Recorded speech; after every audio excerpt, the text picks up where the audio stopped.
Hi, my name is Caitlin.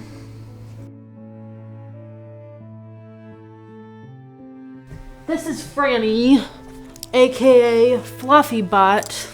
I received a referral. Caitlin was her own guardian at the time of me getting the referral, and there actually was a period of time where I wasn't able to get in touch with Caitlin. Caitlin's main support was her grandmother, Janet Reimer. She was diagnosed when she was 8 years old to have Asperger's and high-functioning autism.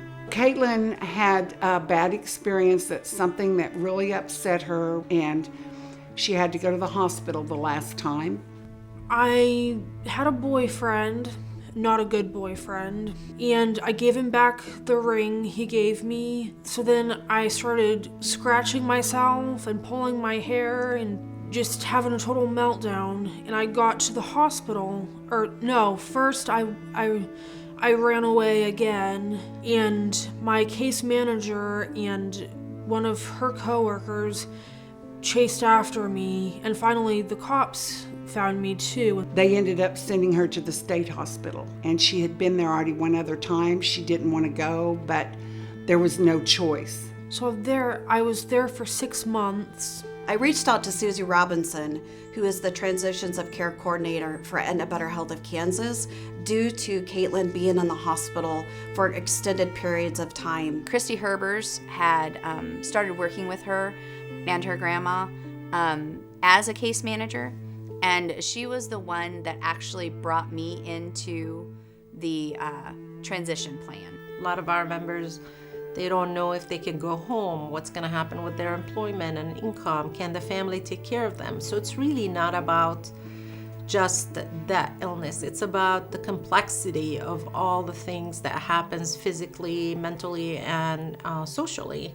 And that's why we have a team that meets regularly and talks through all of these things. It's a meeting of minds where we have so many different departments with different skill sets that talk about our members and talk about their needs and even anticipate some of their needs in the future. Christy Herbers had contacted me and stated that she wasn't really clear on what next steps were needed and how we could find a provider for Caitlin and how we could get her out of the state hospital. There was a lot of different barriers that we went through during the meetings. Lack of staffing, lack of providers, the inability to be able to take Caitlin because her needs were too much and maybe it just wasn't a good fit. So being able to find her home, took a very long time. When it gets to a certain point and there are difficulties in transitions or finding a location, generally, I'm the one that gets the phone call. Actually, not generally, always. I'm the one that gets the phone call. When I came in, the first thing that I did is we determined which waiver would be best for her. And that was the developmental disabilities waiver. Because of her autism diagnosis, she was qualified for that. At that point in time, we start bridging the gap and making sure that we have the service coordinators involved that actually do work with those waivers. And they have access to other providers. They kind of have the in because they work with those providers all the time. So they have that knowledge of which provider can provide the supports, what area are we looking at, those kinds of things. Through all of the planning, all of the meetings, all the different barriers and things like that, the team continued to stay positive. We continue to work with each other. We continue to have one goal in mind, and that goal was we want to discharge Caitlin to a safe home. Because of the area we were looking towards Caitlin moving, Sabrina was brought in. And Sabrina is the service coordinator for the Long-Term Services and Supports Program, LTSS for short. I learned about Caitlin's situation on Valentine's Day, and the next day she left. So I got to meet with her a few days later in person to really make sure that we were working towards her goals. So Sabrina took over. She attended all of our meetings towards the end once we started finding a provider. She's the one that did the assessments to make sure that the provider is getting what they need in order to be able to provide the supports to Caitlin. And then, unfortunately for Christy, at that point, she has to leave the case. And that was probably one of the most difficult things for Janet and for Caitlin because they had developed such a bond. When they found me a home, I was very excited. I was like jumping for joy.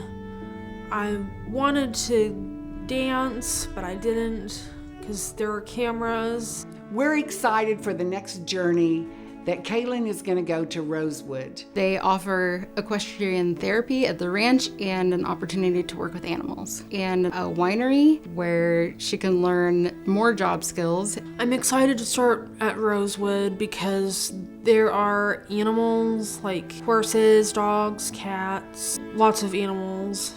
My boyfriend works at Rosewood. He's one of the clients there, and he said that he painted something for me, and I can't wait to find out what it is. At Aetna, we are very member focused. They put the member first. One of our big quotes is meet the member where they're at. And they're always really willing to look outside the box, like I said earlier. They're always really willing to listen to the things that, not just me, I'm just the loudest of everybody, but they listen to everybody. Even when a service coordinator comes up and says, hey, I've got this idea. Okay, let's talk about it. And that's one of the great things. That's not something you get in insurance a lot of times, and that's definitely not what my experience has been at the previous managed care organizations that I've worked for. You know, at the end of the week, when we all hear about a good story, it really brings joy to everyone. We get emails back saying, good job, you made my day. Everybody joins in on a good story. So we learn to share the happy stories and the good stories. This is home to me. Aetna is home to me.